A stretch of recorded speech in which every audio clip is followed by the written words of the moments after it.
सांसद कर रही है, दलित वोट बैंक को साथ लाने की कोशिश कर रही है, किस तरीके से देखते हैं आज इनका ये कार्यक्रम? भाई इसको देखना क्या है, ये वोट बैंक की राजनीति ही कर रहे हैं।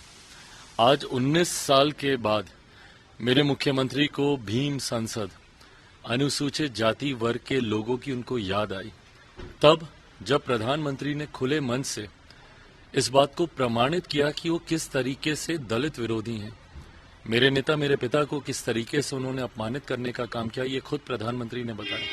किस तरीके से राज्यसभा सीट के वक्त उन्होंने उनको किस तरीके से उनको अपमानित उनको किया, ये तमाम बातें प्रधानमंत्री जी ने सार्वजनिक तौर पर तेलंगाना में उस चुनावी मंच पर उन्होंने रखी।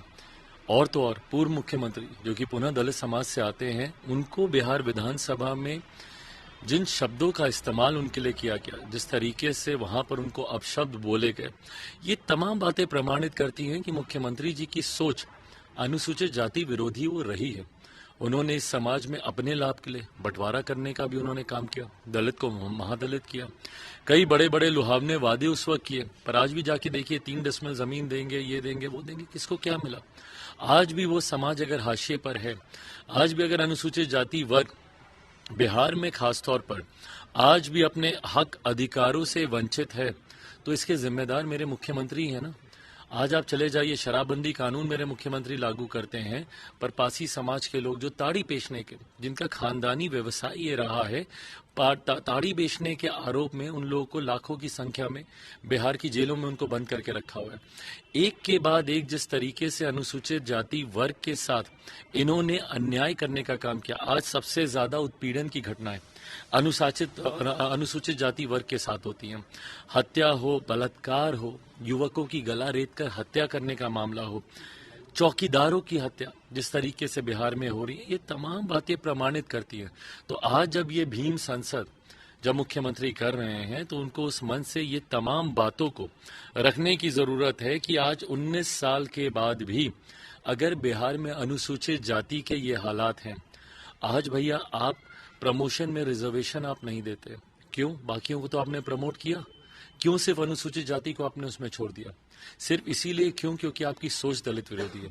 आज अगर 19 सालों के बाद मेरे मुख्यमंत्री अगर इस कार्यक्रम को आयोजित कर रहे हैं, उसके पीछे भी कारण चिराग मॉडल ही है, जो इनके राष्ट्रीय अध्यक्ष कहते नहीं थकते।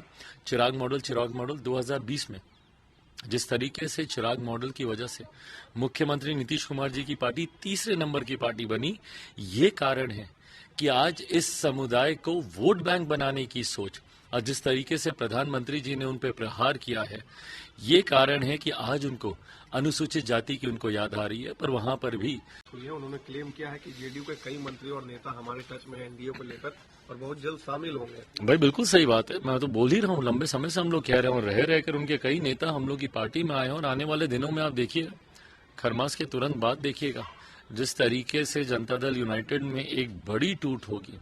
भाई पार्टी का जब भविष्य ही नहीं है तो कोई उस पार्टी में क्यों रहेगा?